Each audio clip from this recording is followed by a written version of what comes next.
الحمدللہ رب العالمین، الصلاۃ والسلام علی سید الانبیاء والمرسلین، اما بعد، فاعوذ باللہ من الشیطان الرجیم، بسم اللہ الرحمن الرحیم۔ معزز ناظرین کرام، السلام علیکم۔ آپ دیکھ رہے ہیں اس وقت قاری مدثر حسین معینی صاحب کا آفیشیل فیس بک پیج اور یوٹیوب چینل۔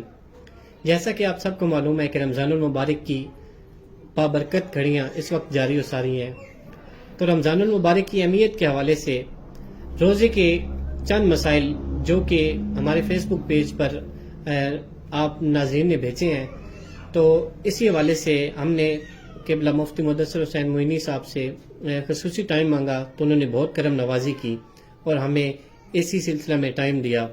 تو جو مسائل ہمیں اس پیج پر موصول ہوئے ہیں وہ ہم قبلہ معینی صاحب سے پوچھیں گے اور وہ آپ کے گوش گزار کریں گے۔ تو بلا تاخیر میں معینی صاحب کی طرف بڑھتا ہوں اور ان سے روزے کے مسائل کے حوالے سے جو ہمارے پاس سوالات آئے ہیں وہ پوچھتے ہیں۔ پہلا سوال جو ہمارے پاس آیا ہے کہ کیا ٹوتھ برش کرنے سے روزہ ٹوٹ جاتا ہے، تو میں معینی صاحب سے گزارش کروں گا کہ وہ ہمیں اس مسئلے پر روشنی ڈالیں۔ جی بسم اللہ الرحمن الرحیم۔ سب سے پہلے آپ کا بہت شکریہ کہ آپ نے روزہ جیسی بدنی عبادت کے اہم مسائل کی طرف توجہ دلانے کے لیے آج کے اس پروگرام کی ریکارڈنگ کا انتظام کیا۔ میں آپ کا اور آپ کی پوری ٹیم کا ممنون و مشکور ہوں۔ تو آپ نے جو پہلا سوال کیا ہے روزہ کے متعلق کہ برش کرنے سے روزہ ٹوٹ جاتا ہے یا نہیں۔ جب ہم برش کرتے ہیں تو برش کے اندر جو پیسٹ استعمال کیا جاتا ہے اس کے اندر اتنے تیز کیمیکل ہوتے ہیں کہ وہ ہمارے گلے تک چلے جاتے ہیں۔ جب وہ گلے تک پہنچتے ہیں اور ان کا ذائقہ جاتا ہے تو اس سے ہمارا روزہ وہ ٹوٹ جاتا ہے۔ لہٰذا حضور نبی کریم صلی اللہ تعالی وسلم نے روزہ کے دوران مسواک کو پسند کیا، اور ہمیں بھی چاہیے کہ ہم روزہ کے دوران اگر ضروری سمجھیں تو ہم مسواک سے اپنے دانت صاف کر کے کام چلائیں تاکہ ہمارا روزہ بھی محفوظ رہے اور حضور نبی کریم صلی اللہ علیہ وسلم کی سنت پر بھی ہمارا عمل ہو جائے۔ جی بہت شکریہ۔ دوسرا سوال جو ہمارے پاس فیس بک پیج پر موصول ہوا ہے کہ کیا قے آنے سے روزہ ٹوٹ جائے گا یا نہیں ٹوٹے گا؟ تو جی بہت اہم سوال ہے روزہ کے متعلق کہ قے کے آنے کے ساتھ روزہ ٹوٹے گا یا نہیں ٹوٹے گا۔ تو اس کا جواب یہ ہے کہ وہ قے جو یعنی خود بخود آتی ہے، مثلا زیادہ کھانا کھا لیا، فوڈ پوائزننگ ہو گئی اور اس سے جو ہمیں قے آئی، اس کے ساتھ روزہ نہیں ٹوٹے گا، چاہے وہ منہ بھر کر آئے یا تھوڑی سی آئے۔ ہاں اس بات کا خیال رہے کہ اگر وہ واپس گلے میں اترتی ہے تو اس کے ساتھ ہمارا روزہ ٹوٹ جائے گا۔ جو یہ کہا جاتا ہے کہ قے آنے کے ساتھ، منہ بھر کے آنے کے ساتھ روزہ ٹوٹ جاتا ہے، وہ قے ہے جو ہم خود بخود یعنی منہ میں انگلی ڈال کے کرتے ہیں، اور وہ اگر منہ بھر کر ہماری قے آئے گی تو اس سے جو ہے ہمارا روزہ ٹوٹ جائے گا۔ جی قے کے حوالے سے جو ہماری کنفیوژن تھی وہ آپ نے دور کر دی ہیں۔ ایک اور سوال جو روزمرہ زندگی کا بھی ہے، تو جو ہمارے پاس موصول ہوئے ہے کہ کیا ناک اور کان میں دوائی ڈالنے سے روزہ ٹوٹ جائے گا یا نہیں ٹوٹے گا؟ تو اس حوالے سے ہمیں رہنمائی کر۔ جی ناک اور کان یہ جو ہے ان دونوں کا جو تعلق ہے وہ ہمارے گلے کے ساتھ ہوتا ہے۔ آپ اس کو اس انداز سے بہتر سمجھ سکتے ہیں کہ جو ENT ڈاکٹرز ہوتے ہیں وہ یعنی ناک، کان اور گلا کے جو ڈاکٹر ہیں، اس کا ایک ہی ڈاکٹر ہوتا ہے، اور اس کی وجہ یہ ہے کہ ان دونوں کا جو بیسک ہے وہ ایک ہوتی ہے۔ اگر ہم کان میں کوئی قطرے ڈالتے ہیں اور وہ پردہ کراس کر جاتا ہے تو وہ اس کا اثر جو ذائقہ ہے وہ ہمارے گلے تک پہنچے گا۔ اس طرح ناک میں ڈالنے جانے والی دوائی جو ہے وہ بھی ہمارے گلے تک پہنچے گی۔ تو لہٰذا ناک اور کان میں قطرے ڈالنے سے ہمارا روزہ جو ہے وہ ٹوٹ جائے گا، یعنی اس کی دوائی اگر ہم اپنے گلے پہ محسوس کرتے ہیں اس میڈیسن کو تو اس کا ذائقہ تو ہمارا روزہ جو ہے وہ ٹوٹ جائے گا۔ جی ماشاءاللہ، ناک اور کان میں دوائی ڈالنے کے حوالے سے آپ نے ہماری بہت تفصیلاً رہنمائی کی ہے۔ تو ایک مسئلہ کہ آج ہر تیسرا شخص بلڈ پریشر اور شوگر کا مریض ہے، تو کیا ایک روزہ دار بلڈ ٹیسٹ اور شوگر ٹیسٹ کروانے کے لیے خون دے سکتا ہے کہ جو ٹیکے سے وہ خون نکالتے ہیں ٹیسٹ کے لیے، تو کیا روزہ دار وہ خون نکلوا سکتا ہے؟ اور یہ بھی ہماری رہنمائی کریں کہ کیا روزے کی حالت میں خون دے سکتے ہیں؟ بہت اہم سوال کیا آپ نے۔ اس رمضان شریف میں 2-3 دفعہ انڈیویجولی کئی پرسن جو ہیں وہ مجھ سے میری واٹس ایپ پہ یا مجھ سے رابطہ کر کے سوال کے متعلق جواب حاصل کر چکے ہیں۔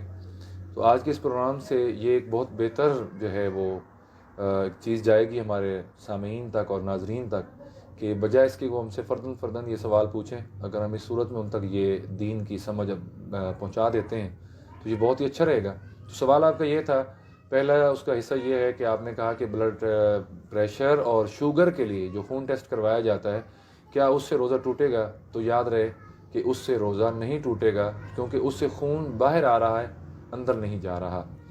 اور رہا آپ کا دوسرا سوال کہ روزہ ٹوٹنا اس کا خون دینے سے کیا روزہ ٹوٹے گا، تو اس میں بھی اس بات کا خیال رہے کہ اگر خون دینے والا فزیکلی اتنا ویک ہے کہ اگر وہ خون دینے کے بعد وہ اس کو روزہ اپنا خطرے میں محسوس ہو تو پھر وہ بلڈ ڈونیٹ نہ کرے، اور جو بلڈ جس کو ہم ڈونیٹ کر رہے ہیں، ٹھیک ہے، وہ یاد رکھے کہ اس کا روزہ ٹوٹ جائے گا، کیونکہ وہ خون لے رہا ہے، خون اندر جانے سے روزہ اس کا ٹوٹ جائے گا۔ جی بہت شکریہ منی صاحب۔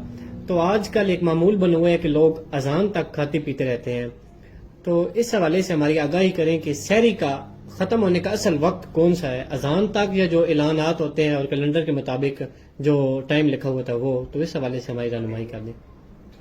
یہ سوال بھی آپ نے بہت اہم کیا ہے۔ اس معاملے میں ایک بڑی پرانی ایک غلطی موجود ہے، یا جسے آپ کہہ لیں کہ ہمارے تک وہ مسئلہ صحیح صورت میں نہیں پہنچ پایا۔ وہ یہ ہے کہ جی اذان تک جو ہے وقت ہوتا ہے صبح کی اذان تک، حالانکہ یہ بات درست نہیں ہے۔ جب ہماری مساجد سے اعلان ہوتا ہے یا کیلنڈر جو بنے ہوئے ہیں اور ان کے اوپر جو نظام الاوقات دیا جاتا ہے، وہی اصل میں سحری کے ختم ہونے کا وقت ہوتا ہے اور وہاں سے روزہ سٹارٹ ہو رہا ہوتا ہے۔ لہٰذا ایسا کر کے کہ آپ 5-10 منٹ کی صرف یعنی رعایت لے کر یا رعایت سمجھ کر آپ اذان تک کھاتے رہیں گے تو آپ کا اس دن کا روزہ نہیں ہوگا۔ لہٰذا یاد رکھیں، جیسے ہی سائرن بجتا ہے یا مسجد سے یہ اعلان کر دیا جاتا ہے کہ سحری کا وقت ختم ہو گیا ہے، تو ہمیں تو یہ چاہیے کہ ہم اس سے بھی پہلے جو ہے وہ روزہ اپنا بند کر چکے ہوں، جو پانی وغیرہ پینا ہے وہ پی چکے ہوں، تاکہ جب اعلان ہو تو ہم اس وقت مکمل طور پر تیار ہو چکے ہوں۔ تو یہ یاد رہے کہ سحری کا جو وقت ہے وہ وہی وقت ہوتا ہے جب مساجد سے یا ہمارے کیلنڈر وغیرہ سے اعلان ہو رہا ہوتا ہے، اسی پر ہی آپ نے روزہ بند کر دینا ہوتا ہے۔ جی ماشاءاللہ، سحری کے خاتمے کے وقت کے حوالے سے آپ نے بہت اچھی ہماری تفصیلی رہنمائی کی ہے۔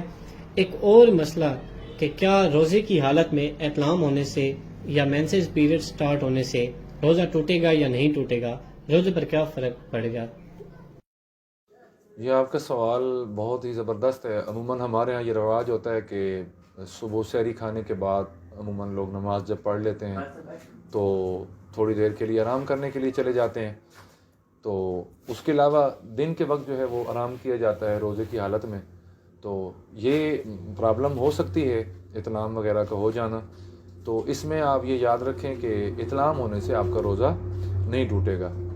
اس کے لیے یہ ہے کہ آپ غسل آپ نے کرنا ہے جو فرض ہو گیا ہے، تو اس کے لیے آپ غرغرہ بھی نہیں کریں گے اور ناک میں پانی بھی نہیں چڑھائیں گے، آپ بس صرف اس کے لیے کلی کریں گے اور ناک میں سمپل پانی ڈال لیں گے، باقی آپ اسی طرح غسل کر لیں گے جو طریقہ ہے اس کے جو فرائض ہیں وہ پورے کرنے کے بعد۔ رہی بات یہ کہ جب افطاری کا وقت آتا ہے تو اس وقت اگر آپ کلی بھی کر لیں، غرغرہ بھی کر لیں اور ناک میں پانی بھی چڑھا لیں تو انشاءاللہ العزیز آپ کا غسل بھی ہو جائے گا، اس دن کی آپ نمازیں بھی پڑھ سکتے ہیں، اور افطاری کے وقت آپ یہ کر لیں گے۔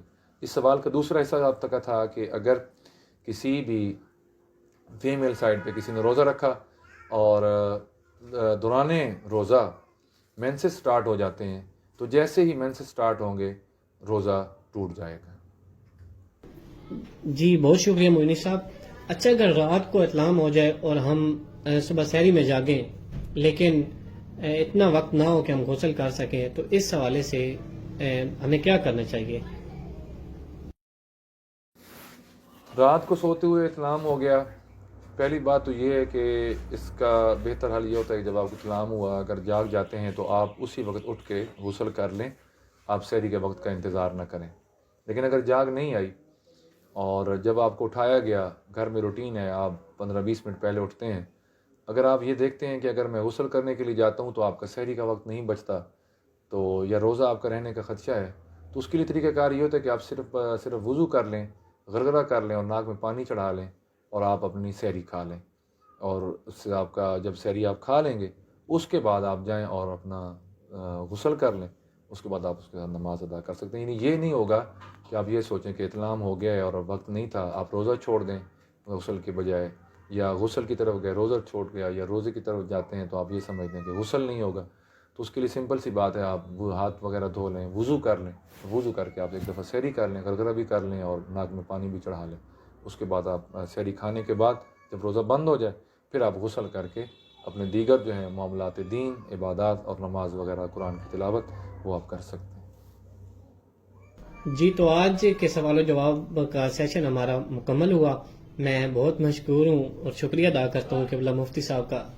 جی نہیں, شکریہ والی کوئی بات نہیں ہے, یہ میرا فرض بھی بنتا ہے, اور میں ویسے بھی اپنی مرکزی جامع مسجد غوثیہ کے ممبر سے یہ مسائل جو ہیں ان کی کوشش کرتا ہوں کہ آپ تک پہنچیں. چونکہ یہ سوشل میڈیا کا دور ہے تو علی بھائی آپ نے اس کی کوشش کی ہے کہ اس سمت کو بھی یوز کیا جائے, اس ڈائریکشن کو بھی. تو میں تو آپ کا شکریہ ادا کرتا ہوں کہ آپ نے اس اہم معاملہ پر مجھ سے ٹائم لیا ہے, اور اللہ تعالیٰ میرا بھی یہ ٹائم دینا قبول کرے اور آپ کی اس کوشش کو بھی قبول کرے. اور انشاءاللہ العزیز یہ ہمارے لائیو پیج سے بھی چلتی رہیں گی. ہمارا پیج آپ اسے فالو بھی کیجئے, لائک بھی کیجئے, اور یہ ہماری تمام ویڈیوز جو ہیں مسائل, انشاءاللہ ہمارا لائیو پروگرام بھی ہوگا, اس پر آپ کو پہلے آگاہ کیا جائے گا, اور مزید اس پر جو معلومات ہیں وہ آپ کو علی شاہ صاحب بتا دیتے ہیں. بہت شکریہ آپ کا. جی یہ قبلہ آپ کی نوازش ہے. تو انشاءاللہ اس طرح کے ہمارے اور بھی سیشنز آتے رہیں گے. تو اگلے مرحلے میں ہم لائیو سوال و جواب کا سلسلہ بھی شروع کرنے جا رہے ہیں. تو اسی لیے ہمارے پیج کو لائک کریں, فالو کریں, اور ہمارے یوٹیوب چینل کو سبسکرائب کریں. اسی کے ساتھ ہمیں اجازت دیجیے اگلے پروگرام تک. بہت شکریہ. اللہ حافظ.